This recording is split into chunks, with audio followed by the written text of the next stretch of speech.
Paano kung ang tanging paraan para pagsisihan niya ang pagkawala mo ay ang tumigil ka sa pag-aalala kung pagsisisihan niya nga ito?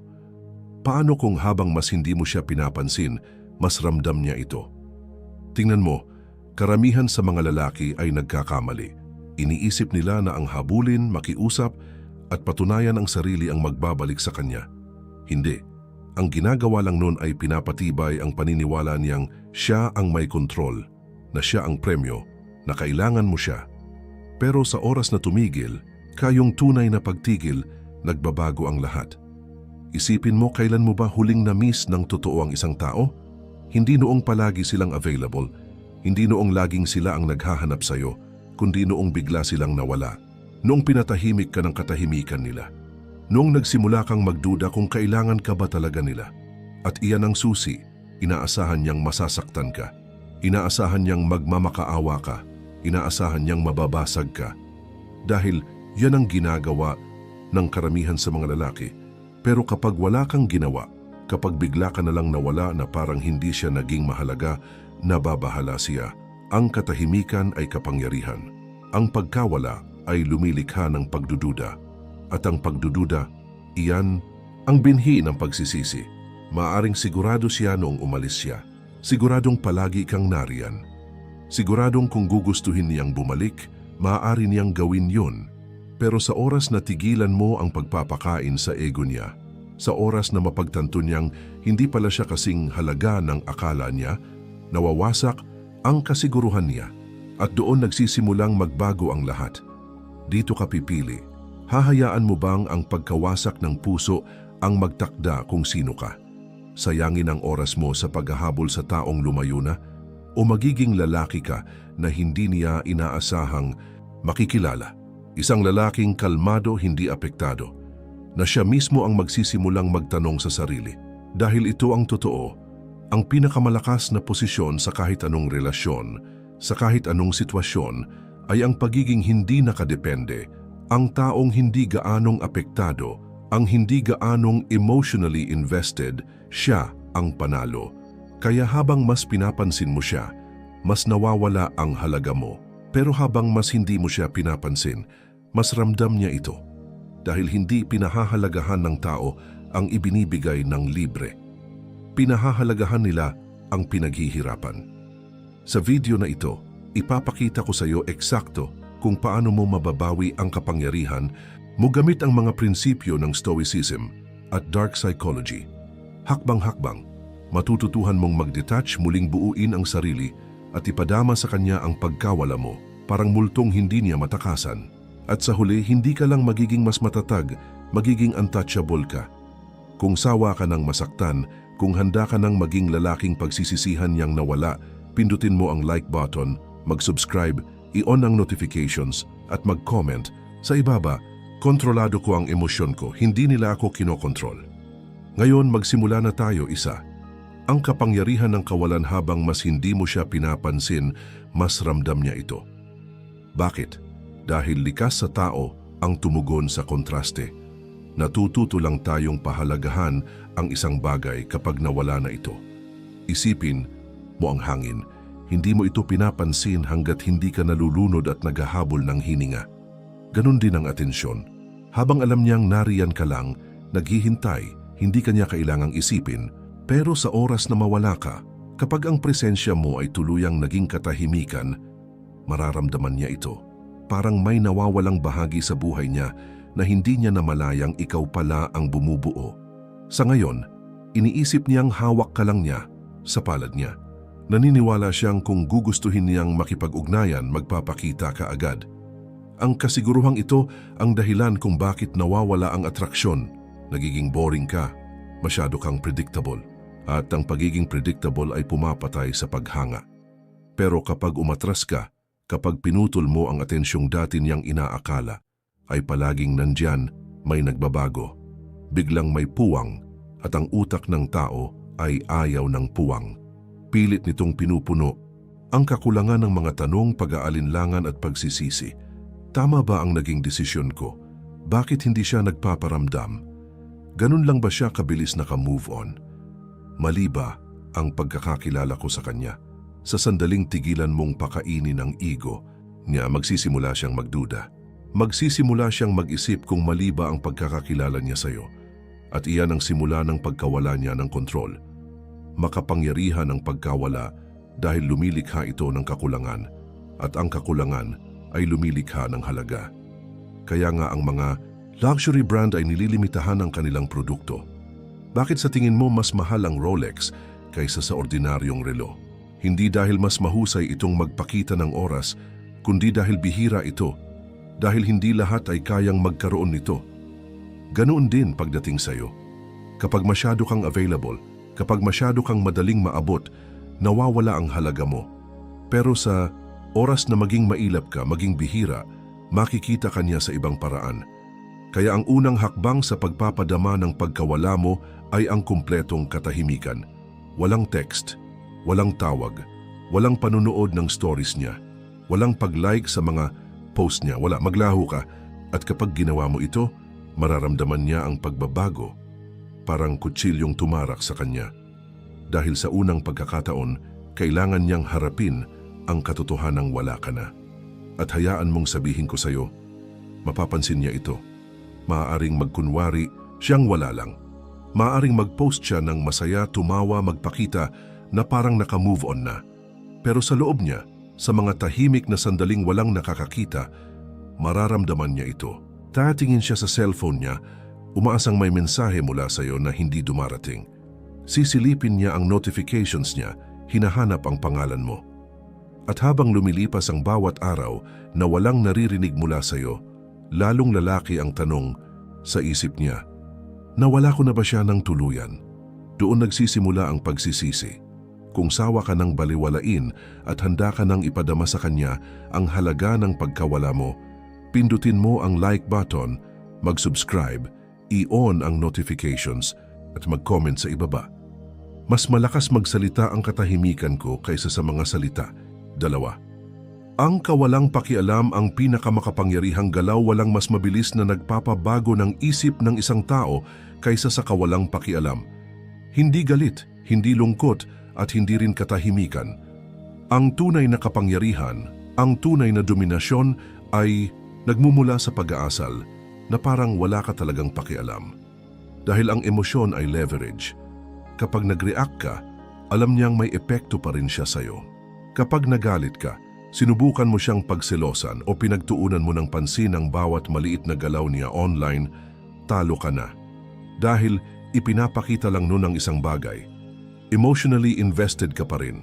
At sa kahit anong relasyon, ang mas emotionally invested ay siyang may mas kaunting kapangyarihan.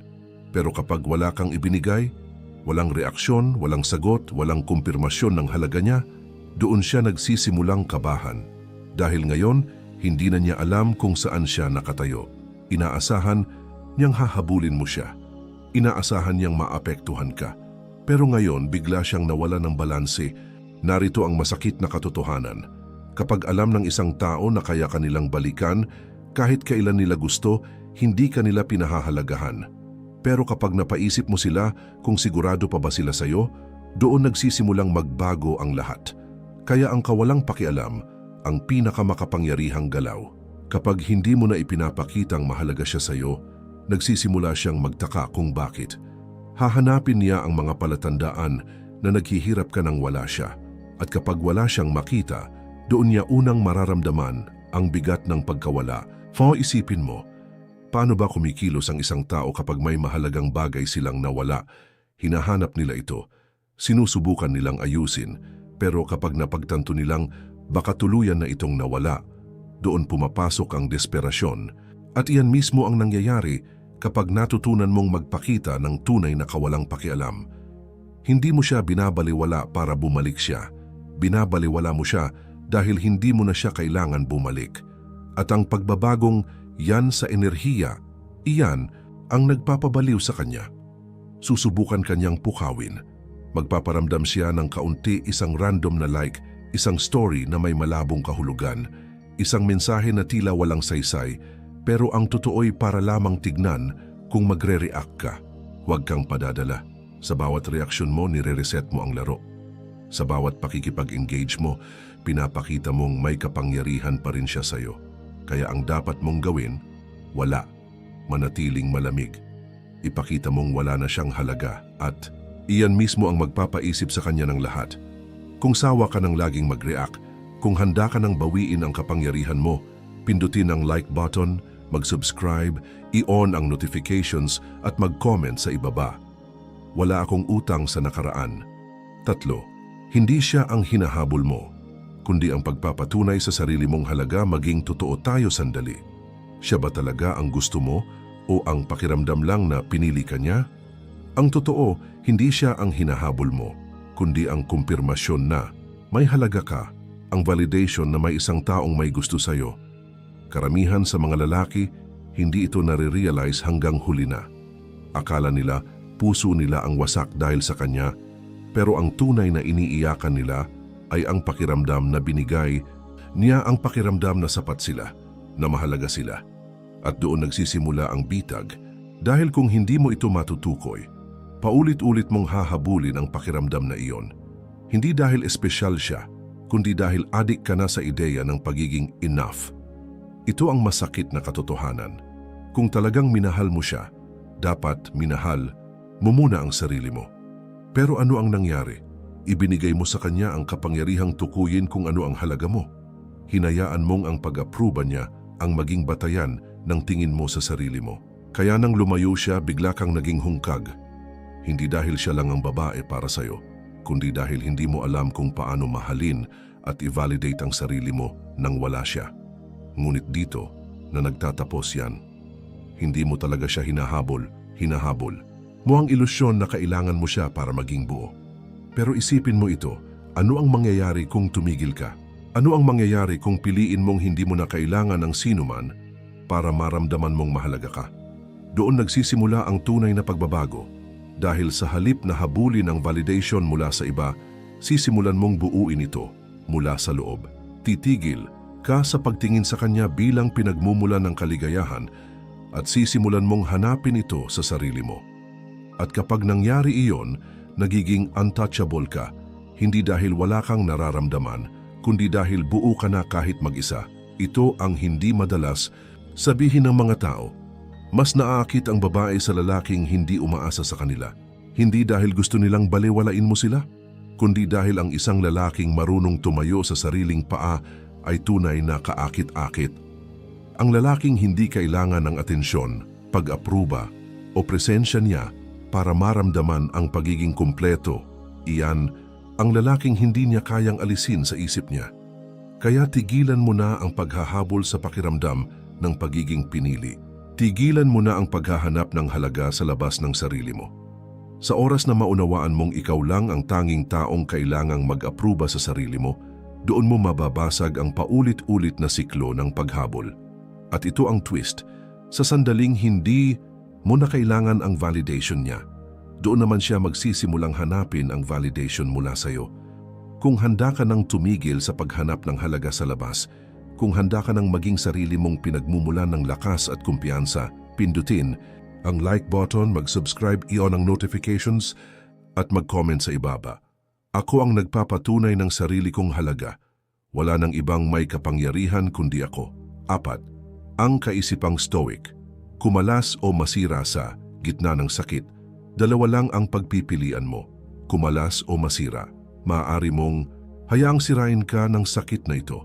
Naubusin ang isipan mo, na gawing desperado at mahina ka, o maaari mong gawing gasolina ang sakit na ito para maging mas malakas ka kaysa dati.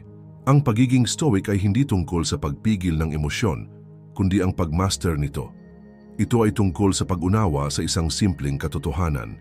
Hindi mo kontrolado ang ibang tao, ang sarili mo lang. Diyan madalas bumagsak ang mga lalaki. Sinasayang nila ang oras sa kakaisip kung bakit siya umalis, sa pag-aanalisa ng bawat salita niya, sa pagka-obses kung naka-move on na ba siya. Hindi iyan ang landas ng isang matatag. Iyan ang landas ng pagkawasak.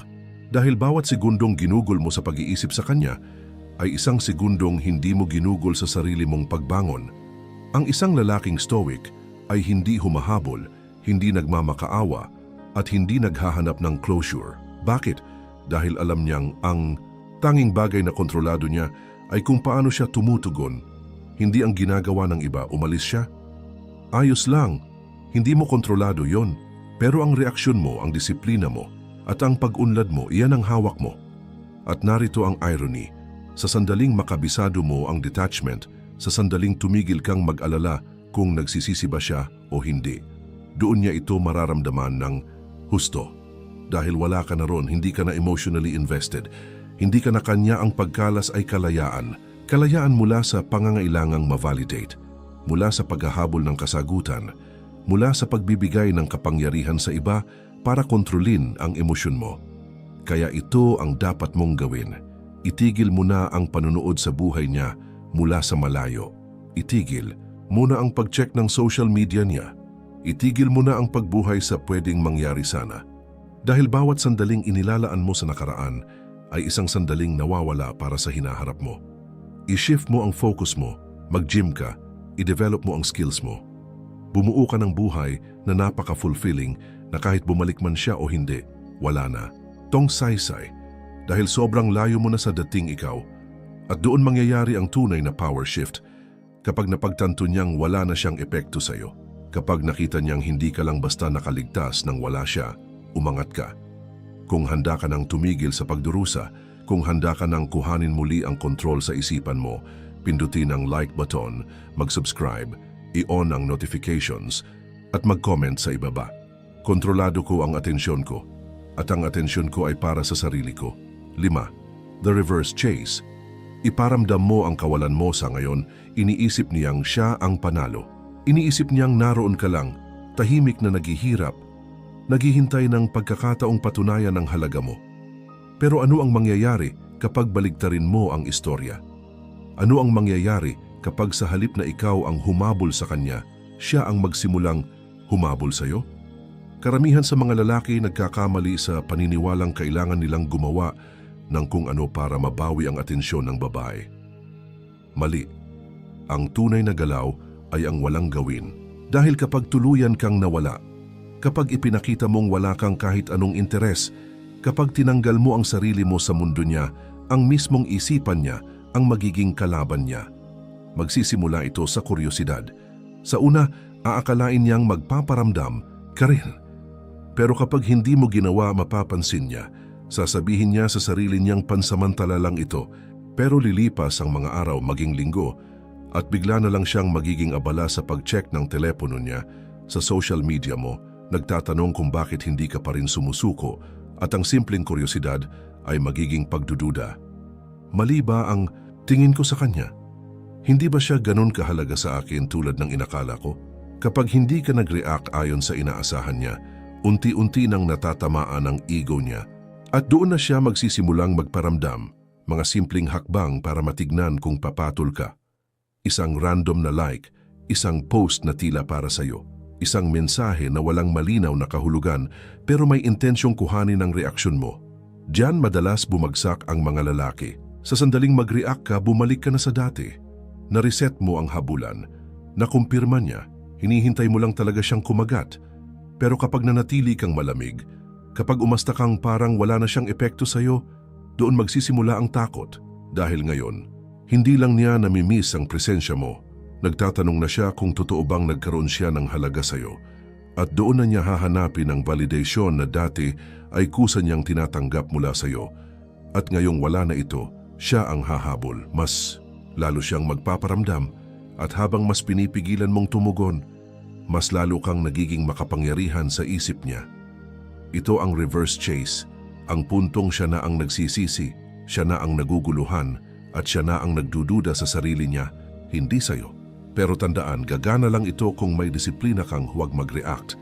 Kaya ano ang dapat mong gawin? Magpatuloy ka. Ipagpatuloy mo ang sarili mong pag-unlad. Huwag mong tignan ang mga post niya. Huwag mong pansinin ang mga patikim na paramdam.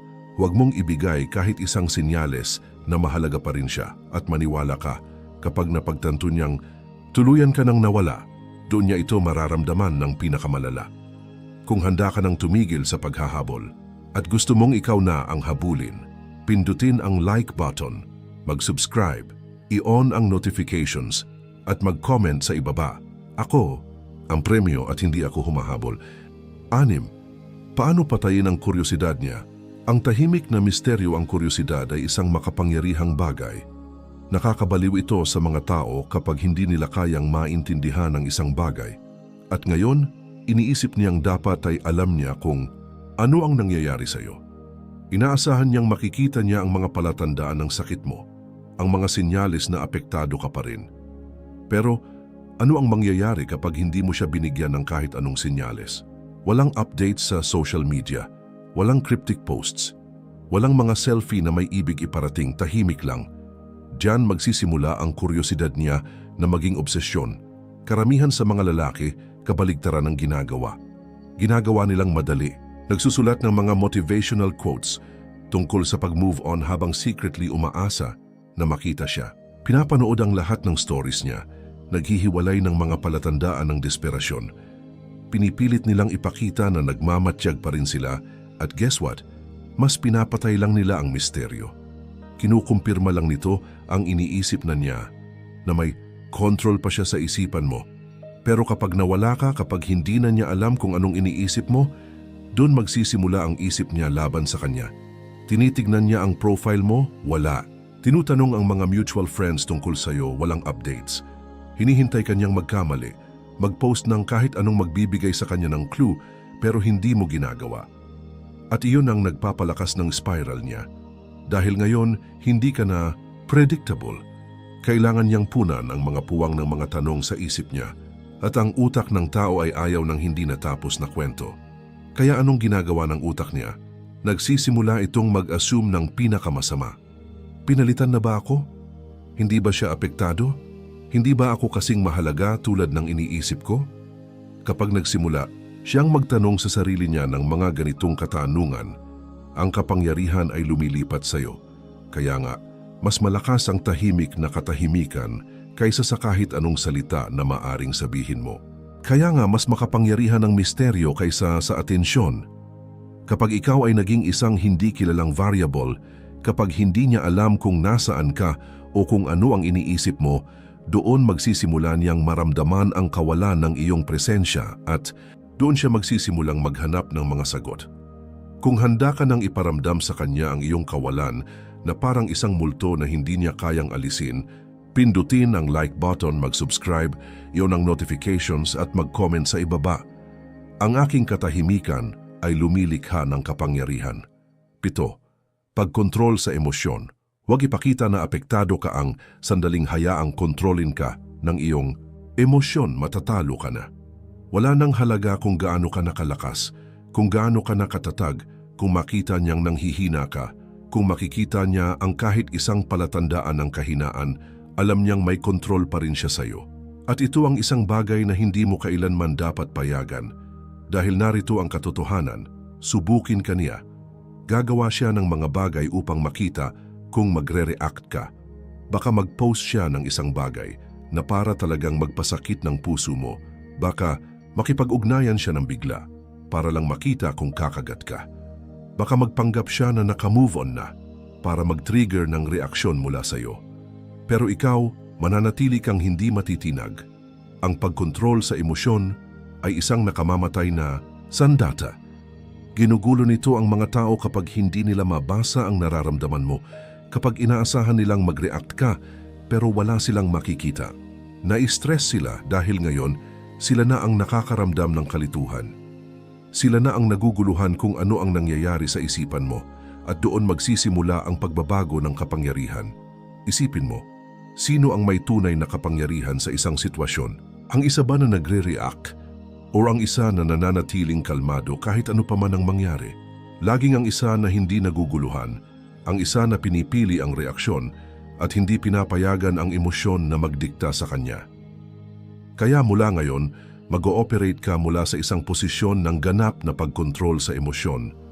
Walang galit, walang frustration, walang kalungkutan. Kung mag-text siya, kunin mo ang iyong oras o hindi ka mag-reply. Kung susubukan niyang gawing seloso ka, magkunwaring hindi mo siya pinansin. Kung magtangkang makipag-away, iwasan mong makipag-engage.